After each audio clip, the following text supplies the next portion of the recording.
11 de julio del 2021, decenas de miles de cubanos salieron a las calles de la isla a protestar pidiendo libertad en una jornada histórica de movilizaciones que comenzó en San Antonio de los Baños y se extendió por todo el país y se encarceló a centenares de personas, por lo que hoy piden su liberación. A 2 años de esta movilización, el Departamento de Estado de los Estados Unidos está pidiendo la excarcelación de más de 700 personas, algunas con penas de más de 25 años, por ejercer el derecho de salir a protestar de forma pacífica, según la versión oficial, es decir, esa versión del régimen de Miguel Díaz-Canel. Estados Unidos tiene una responsabilidad directa en los disturbios del 11 y 12 de julio del 2021. Desde allí se incitó, dicen, y se financió abiertamente individuos y grupos a que cometieron violaciones de ley. Mientras tanto, organizaciones del exilio cubano en Miami están llevando a cabo actos o eventos para recordar los hechos, entonando la canción Patria y Vida, que se convirtió en el himno de estas protestas. Fundadores de la iniciativa Cuba Decide están condenados por defender a manifestantes del 11 de julio.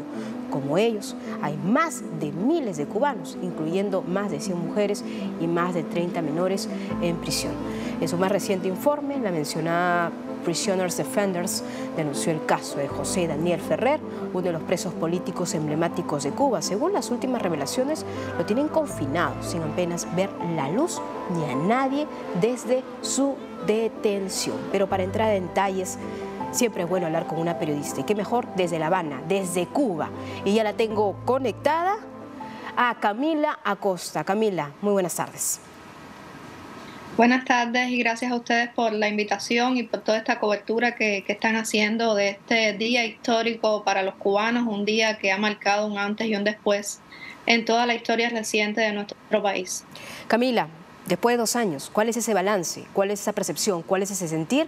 Y también, ¿cuál sigue siendo la consigna para el pedido de miles de personas y familias que exigen que sus familiares, los presos políticos, puedan salir de las cárceles?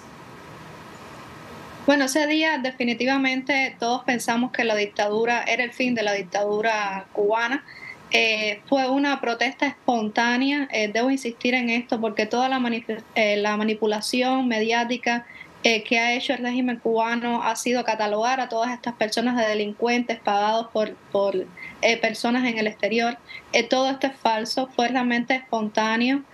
Fue la ciudadanía, el pueblo el que salió a las calles debido a la desesperación por toda la crisis económica que existía y que existe todavía en Cuba y que bueno, fue en la mayoría de los lugares pacíficos. La violencia desde el primer momento se desató por el Estado en primer lugar.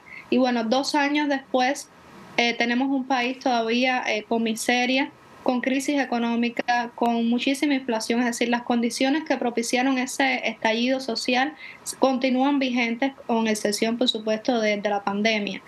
Continúa vigente toda esta crisis, toda esta desesperación, todo el descontento ciudadano, y el régimen cubano lo que ha hecho, la respuesta que ha tenido, lejos de escuchar a la ciudadanía, ha sido pues difundir aún más el terror, la represión, los encarcelamientos masivos, los efectos ejemplarizantes que fueron los objetivos con estos juicios que tienen incluso personas condenadas por sedición a penas medias de 10 o 15 años de privación de libertad, la mayoría de ellos jóvenes, incluso hay menores de edad condenados por sedición. Y bueno, pese a esto, pese a todo el terror, incluso un nuevo código penal más abusivo que el anterior, hemos visto que ese día Cuba cambió para siempre. Es decir, nunca antes habíamos visto que el pueblo fuera el que saliera a las calles. La mayoría de las protestas era la sociedad civil, la oposición, pero ese día fue el pueblo y desde entonces hemos visto que han ocurrido varios focos de protesta en los que ha sido realmente el pueblo que ha salido a las calles. Igualmente el detonante ha sido la miseria, pero el grito unánime de todas estas protestas desde el 11 de julio ha sido el pueblo gritando libertad abajo la dictadura, patria y vida. Yo creo que eso ha sido un cambio abismal en lo que hemos visto. Camila, Tú has mencionado muchos temas importantes, pero yo quiero basarme también en la situación económica, el hartazgo de la gente en cuanto a la dictadura, el accionar de la represión también. Y tengo entendido que hasta ahora se sigue también reprimiendo a estas voces disidentes y sobre todo pues a los que quieren libertad, como bien lo manifiestan. Pero, ¿cuál es la situación económica? ¿Cuál es la situación real? ¿Cómo podrías tú retratar a la Cuba de hoy? Es decir, estamos hablando del 11 de julio del 2023. Bueno, decía que se mantienen las mismas condiciones de miseria que vimos ese 11 de julio hace 2 años, incluso yo creo que empeorado. El año pasado, según un índice económico mundial, Cuba estaba en el tercer lugar de los países con menos libertad económica en el mundo, solo por detrás de Corea del Norte y Venezuela. Pues este año estamos en el segundo lugar, es decir, que la situación ha empeorado. Además de eso, persiste la crisis de combustible, la inflación aumenta por día. También en algunos índices mundiales que hemos visto, Cuba está entre los países con más inflación del mundo. Y ante todo esto, decía, la respuesta, el régimen cubano en el aspecto económico ha sido simular ciertas reformas, cierta apertura económica, tratando de favorecer las inversiones extranjeras, como hemos visto, tratando de favorecer este relato de supuestos empresarios privados, pero hemos estado alertando que detrás de todo esto, por supuesto, está también la mano de la seguridad del Estado, de los militares que están tratando de hacerse con el poder económico ante una posible transición en el futuro. Recordemos también las manifestaciones del 11 de julio de 2021, las redes sociales fueron una herramienta potentísima para poder difundir y transparentar lo que realmente es el sentir o era el sentir en ese momento también de los cubanos, de muchos cubanos que en las calles y ahora están en prisión. En estos momentos, si podríamos hablar también de la posibilidad y, digamos, la alternativa que tienen muchos cubanos de volver a salir a las calles, ¿tú cómo podrías pues dar una lectura de eso? ¿Se animarían nuevamente a salir a las calles? ¿Podría haber otro 11 de julio como aquel 2021? Es difícil predecirlo. Nadie se imaginó que ocurriría un 11 de julio. Eso fue realmente una sorpresa para todos. Después de eso, el régimen cubano se dedicó a infundir el terror, un terror que todavía persiste hasta hoy, a perseguir a toda la oposición. Debemos decir que nos ha afectado muchísimo el éxodo masivo. Yo creo que en los últimos 2 años alrededor de 500.000 de cubanos han huido del país. La cifra exacta todavía se desconoce. Entre esos miles de cubanos ha habido un éxodo masivo de personas de la sociedad civil, de opositores, y los que resisten en Cuba están la mayoría presos.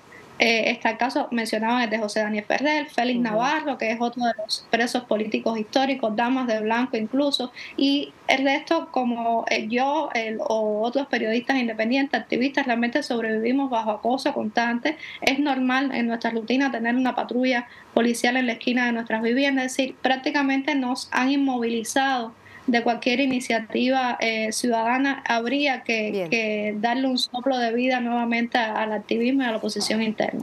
Con eso termino, Camila, y cierro la entrevista. En cuanto a la percepción que ustedes tienen dentro de La Habana en referencia a la actitud de la comunidad internacional sobre lo que viene ocurriendo y se viene arrastrando en Cuba, ¿qué podrías decir? Bueno, definitivamente ha habido una mayor respuesta después del 11 de julio. Es muy difícil ignorar estos videos que ustedes están mostrando y otros aún más que fuertes. son imágenes de archivo, por cierto. Sí, del 11 de julio. Por cierto, esa señora que está ahí estaba en medio de todos los manifestantes, pero ella estaba gritando abajo el bloqueo. Era la única en toda esa manifestación y las personas le estaban diciendo, basta de mentir, el bloqueo no es el culpable de lo que está sucediendo en Cuba. Y respondiendo a tu pregunta, sí, después del 11 de julio ha habido una mayor respuesta, un mayor apoyo desde las organizaciones internacionales, pero lamentablemente no ha sido suficiente. Nosotros instamos a los gobiernos, a las organizaciones, a una presión real, que es lo que realmente funciona contra el régimen cubano, a no darle oxígeno de ningún tipo, porque en definitiva ese oxígeno económico, sobre todo, solo lo utilizan para reprimir más el pueblo, para afianzarse en el poder, y el pueblo definitivamente sigue padeciendo la dictadura. Muchas gracias a Camila Costa, periodista cubana desde La Habana. Gracias por tu tiempo, gracias por también tu perspectiva. Y nosotros vamos a hacer seguimiento de lo que viene ocurriendo en Cuba. Gracias. Gracias a ustedes.